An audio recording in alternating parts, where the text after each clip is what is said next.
Fistula মানে আসলে ফুটু। আচ্ছা। যোনিপথ এবং পায়ুপথ অথবা যোনিপথ বা মূত্রথলির সাথে যদি কোনো ফুটু হয়ে যায় বা ছিদ্র হয়ে যায়, তখন ওই ছিদ্র দিয়ে দিনরাত প্রস্রাব পায়খানা যোনিপথ দিয়ে আসতে থাকে। তো প্রস্রাব পায়খানা যদি যোনিপথ দিয়ে যখন আসতে থাকে, ওই মা চারদিকে দুর্গন্ধ ছড়াতে থাকে।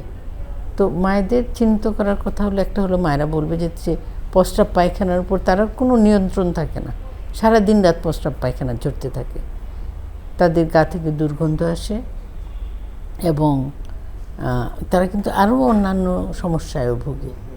এই দীর্ঘ সময় প্রস্রাব বেদনায় ভোগার কারণে অনেক সময় তাদের ওইখানে ইনফেকশন হয়ে যায়, পায়খানা প্রস্রাবের সংস্পর্শে এসে আশেপাশের যে চামড়া আছে সেগুলো ক্ষতবিক্ষত হয়ে যায়, সেখানে ঘা হয়ে যায়।